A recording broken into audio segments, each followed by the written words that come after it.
country that needs to be under scrutiny. Thailand is reacting to a problem here. The country that needs to be under scrutiny is Burma or Myanmar, but we don't hear about that. Do you think, Nurul Islam, do you think there's enough pressure the UN is putting on the government of Burma? I don't think yet this is the way it should be. Nobody did it yet until now, because this is Burma is ASEAN countries. The ASEAN countries has got the ASEAN charters, according to ASEAN charter, are to respect human rights, international law.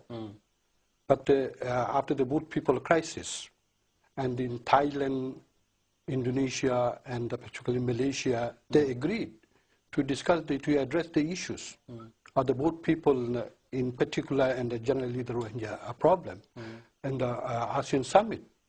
But they did not do it. They did not do it, and they passed them. This issue to the Bali process, where this is normally they're discussing this is Bali processes for human smugglings and smuggling and the traffickings and the transnational the crime. So this is where they have nothing come off. So this is actually ASEAN is completely failing. As to the Thailand, we see being neighboring countries, Thailand got many Burmese refugees, and we have refugees from different ethnic groups in Thailand. But the way Thailand is not dealing with the Rohingya refugees equally. Yeah, Tom, your report and Elaine Pearson, who's the Deputy Director of Human Rights Watch in Asia, she's made some very strong comments about ASEAN's collective inertia on the Rohingyas' plight is a stain on its reputation.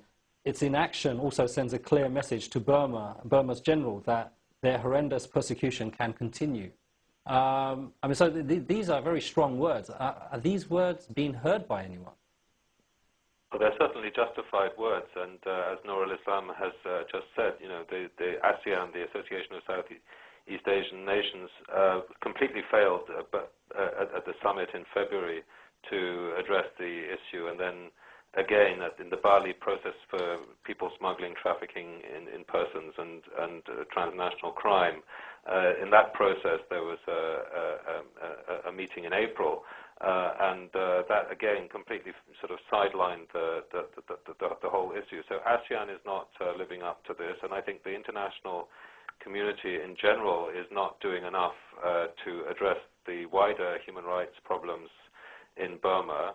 I think it's very important, particularly on this program, to say that I think that these are Muslim people by and large, and I think it's important that Muslims in various different parts of the world, but particularly in majority Muslim countries, should be putting pressure on their governments to actually raise this in international fora, because some of the protectors of Burma, some of the protectors of the principle of non-interference are to be found in the Muslim world. They're not doing anything to stand up and say this is unacceptable, and they're so it's as usual it's just the EU and the US who are raising these human rights concerns, and then they get accused in places like the Human Rights Council and other international fora of simply being neo-colonialist and so on. But actually they are the ones who are actually standing up and raising these issues. The problem is that they're not able to galvanize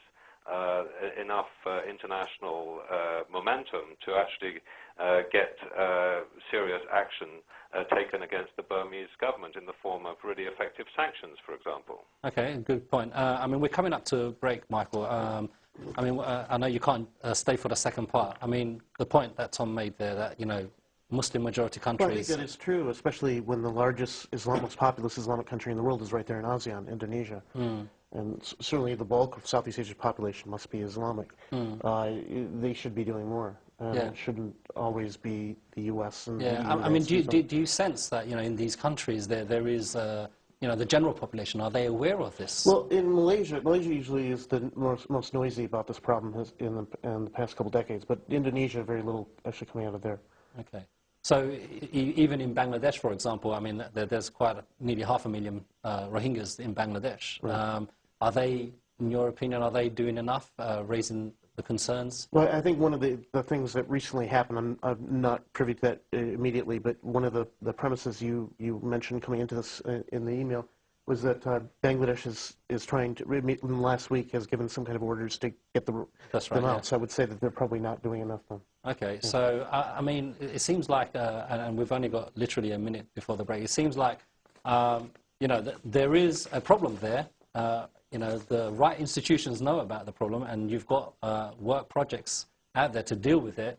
Admittedly, it's not coping with all of the issues, but the countries around it are in denial. Do you believe that? Is that what's happening? It's in denial?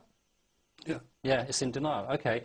We're going to take a short break. You know, I mean, this subject is obviously one that we haven't covered in too much detail, and we'd like you to participate. So in the second part of the program, we will open our full phone lines for you to call in. Please do call in. And, you know, Dr. Shani, thank you for joining us. And we'll, you know, carry on the show after you have left, and the rest of my guests will be here. So see you in a minute. Assalamu alaikum.